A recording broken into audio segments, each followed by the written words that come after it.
Hello mga boss! Gising na at samahan niyo akong muli sa pagtuklas ng mga mahalagang kaalaman tungkol sa programa ng ating pamahalaan para sa edukasyon, ang K-12.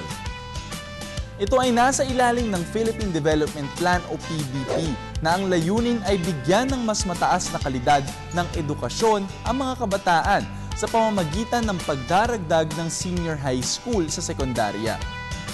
Ang pagpapahaba ng edukasyon ay pagbibigay din ng sapat na panahon sa mga mag-aaral na matututunan ang mga mahalagang impormasyon mula sa iba't ibang learning areas.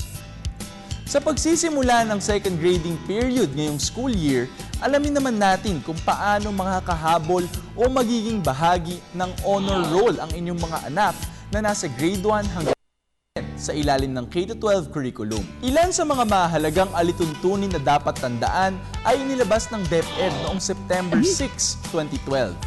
Ayon sa kagawaran ng edukasyon, ang mga kandidato para sa honor roll ay magmumula sa top 10 students ng klase na nasa advanced level o may grades na 90% pataas. Hindi dapat bumaba sa proficient level o 85% ang kanilang final grade.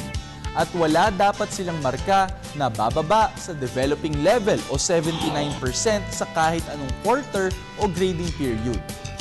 Ang mga transferees o mga estudyanteng lumipat ng eskwelahan ay maaaring maging kandidato sa honor roll basta't nakapag-enroll sila ng hanggang 2 linggo bago magsimula ang klase. Lahat ng mga mag-aaral na gustong mapunta sa honor roll ay dapat may mabuting pag-uugali o good moral character. Ibig sabihin ay hindi siya nagkaroon ng kaso o matinding pagsuway sa mga patakaran ng eskwelahan na magiging dahilan upang mapunta siya sa guidance office. Hindi lang husay sa iba't ibang learning areas kagaya ng math, Filipino, English at iba pa ang pagtutuunan ng pansin sa pagpili ng honor student. Kikilalanin din ang mga tagumpay na kanilang nakamtan mula sa mga special curricular areas kagaya ng sports, arts at campus journalism. Kaya kung magaling sa basketball ang isang mag-aaral, maaari ring kilalanin ang husay niya sa larong ito. At kung sakaling may 2 estudyante na may iisang marka o tie, mapupunta sila sa parehong honor rank. Pwedeng pareho silang valedictorian, salutatorian at iba pa.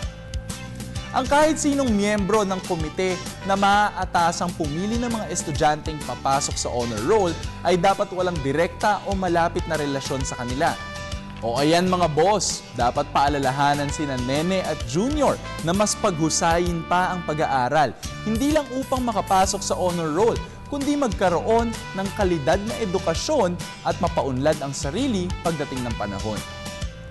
Para sa iba pang impormasyon tungkol sa K-12 o balikan ang aming mga nakaraang episodes, bisitahin ang aming YouTube channel o i-like ang aming Facebook page para malaman ang iba pang proyekto sa ilalim ng Philippine Development Plan kagaya ng K-12. Ako si JC Tejano para sa K-12 Kaalaman. Paalam!